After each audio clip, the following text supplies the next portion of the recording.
নমস্কাৰ বন্ধু বান্ধৱীসকল, গাঁৱলীয়া বোৱাৰীৰ পাকঘৰ আৰু জীৱন যাত্ৰা চেনেলটোলৈ আপোনালোকক স্বাগতম জনাইছোঁ। এয়া চাওক, মই খাই বৈ আহি কেন্দ্ৰ পাই গ'লোহি। আৰু এতিয়া আপোনালোকক মই দেখুৱাম আজিনো মই মোৰ পাকঘৰত কি ৰান্ধিছিলোঁ। আৰু আপোনালোকেও ভিডিঅ'টো একেবাৰে শেষলৈকে চাই থাকিব। মই আজি বনাবলৈ লৈছোঁ এয়া নলটেঙা আৰু কাৱৈ মাছ। নলটেঙাৰে কাৱৈ মাছে বনাবলৈ মই লৈছোঁ এটা পিঁয়াজ, সৰু সৰু দুটা নহৰু আৰু আলু কেইটামান। এতিয়া মই এই আলুকেইটা কাটি আগতীয়াকৈ বইল কৰি ল'ম। তাৰ পাছত মই নলটেঙা আৰু কাৱৈ মাছৰ ভাজা আঞ্জাখন বনাম।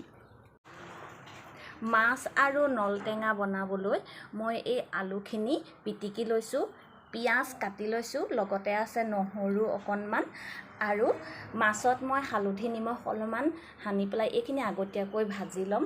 তাৰ পাছত এইখিনি হৈছে নলটেঙা। এয়া চাওক, কেৰাহীত মই কাৱৈ মাছকেইজনী ভাজি লৈছোঁ। এয়া মাছকেইজনী তেলত দি মই এয়া আধা ভজা হৈছে আৰু এয়া চাওক, মই ধুনীয়াকৈ ভাজি আছোঁ।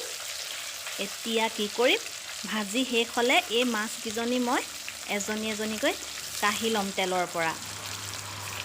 এয়া হৈছেগৈ আৰু এয়া ভাজি আছোঁ।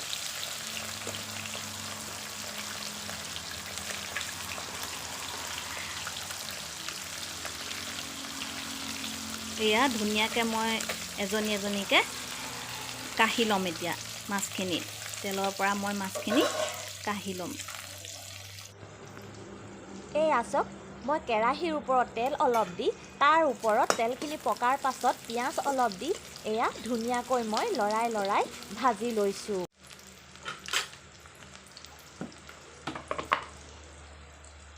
পিঁয়াজৰ ওপৰতে মই দি দিছোঁ হালধি আৰু দি দিছোঁ নিমখ।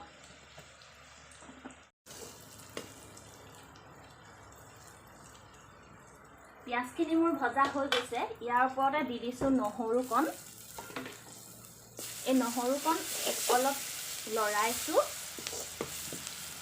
আৰু এতিয়া মই দি দিছোঁ বইল কৰি থোৱা আলুখিনি।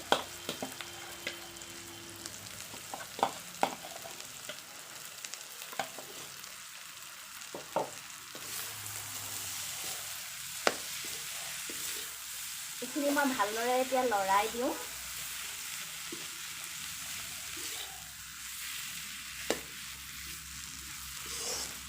আৰু 2 মিনিটমানৰ পাছত মই ইয়াৰ ওপৰত দি দিম পানী অলপ।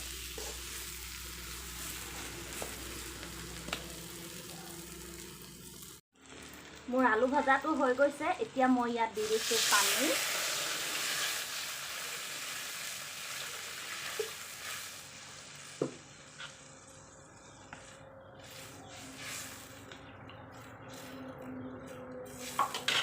আৰু ইয়াৰ ওপৰতে দি দিছোঁ এই নলটেঙাখিনি।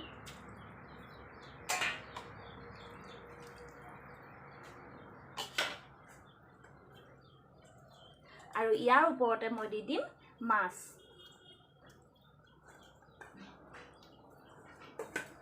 আৰু এইখিনি মই এতিয়া উতল আহিবলৈ ঢাকি দিম।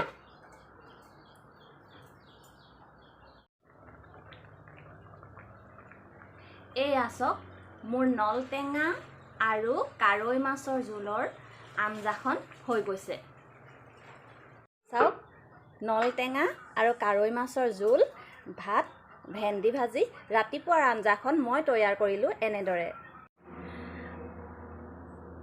আজিৰ আঞ্জাখন এনেদৰে গ'ল আৰু আশা কৰিছোঁ আপোনালোকে মোৰ চেনেলটো লাইক, কমেণ্ট আৰু ছাবস্ক্ৰাইব কৰি দিব।